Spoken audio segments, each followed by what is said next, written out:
Good afternoon, even though it has not been a good afternoon for Bangladesh. Welcome to Quick Run. Bangladesh, due to the fact that Mominul Haq tried his best, but the writing was on the wall yesterday when they lost those 5 wickets. Overnight score 47 for 5, and then a bit of a resistance, but in the end, as expected, Sri Lanka going to win by a very big margin. I have former Sri Lankan international Farweez Mahroof. It was expected. The writing was on the wall even yesterday. It was just a matter of time, but it was good to see. It was refreshing to see the way Bangladesh fought. At least the late order, especially Mominul Haq, the way he batted.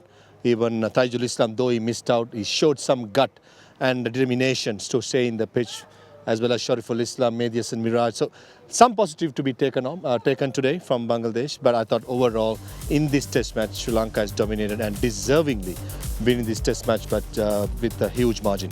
Yeah, 47 for 5, and then ended up scoring 182 before we were getting bowled out. Mominul Haq was outstanding. He averages more than 50 against the Sri Lankans in Test cricket, and once again proved that he was inching towards to yet another 100. He has 12 Test match 100, unbeaten on 87 is what they did. Yeah, you spoke about resistance. Earlier it was from Medius and Miraj, that 66-run partnership, but also Shariful Islam when they added 47.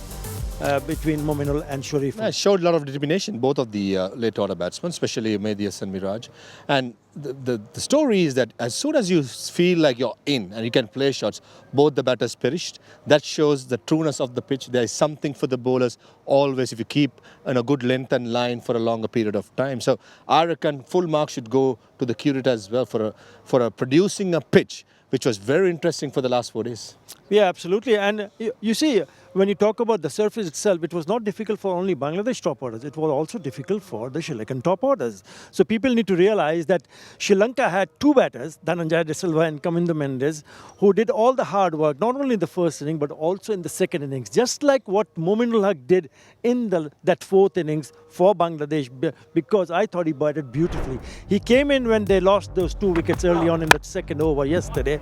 But when he came in today, he looked to be in different form from the others, rest of the others. Loved to play on the offside, very strong on the square of the offside, but he was strong today, especially on the offside in front, into the way, because he played some gorgeous looking cover drives with some exquisite timing. And when you have someone like him, you wonder what happened to the top order. Had they been there, maybe we would have come back again tomorrow, but that was not the case. The lesson was all the 4 players who batted well, including Dimut Karunaratne, who scored that fighting half century in the second innings, they gave themselves a chance by doing the hard work initially.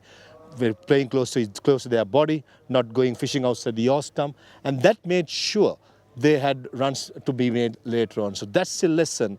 Pretty sure both the top orders, I mean, I say both, that means Sri Lanka and Bangladesh, will take it from this test match into that all-important second test match. Yeah, they need to be wary about the fact that the Sri Lankans have some high-quality seamers, and that they rocked them not once but twice when they picked up those wickets early on yesterday. I mean, have a look at those wickets. It was Vishwa Fernando who was the one who broke through early on, trapping Mahmudullah Hassan Joy in that fashion. And then a slash, talking point for a long time will be Shantu's mode of dismissal. Zakir Hassan had to play at it, delivery from Lahiru Kumara. And then a very good catch. Shahid Hussain had nothing much to offer. He played with a defensive stroke of mind, but that was something that really shocked a lot of people, that attempt to play that shot. There was first delivery from Lichun Kumar. Refreshing to see all 20 wickets are taken by the fast bowlers. You don't see that often in Asian conditions, especially in Bangladesh. You are more suitable for spin bowling, but not in this test series, especially the first test match we just finished.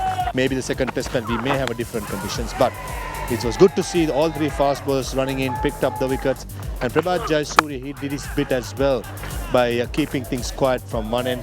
Lahiru Kumara playing a test match after a very long time, came onto his zone. And remember, Sri Lanka is without their ace fast bowler Asitha Fernando. He is the leader of the pack, and this is refreshing to see the 3 fast bowlers finishing the job off, and that too bowling so well in these conditions. Yeah, special mention to Kasran Rajita, who picked up a fifer. He's been bowling very well, and he's picked up 19 wickets against Bangladesh. So bowled really well.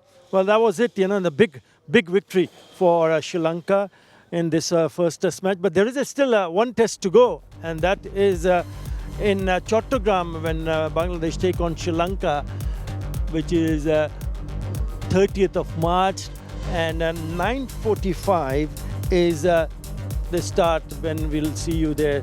That's it from us here. Thank you very much for joining us one more Pleasure. time. For Riz Maroof, see you all in Chattogram.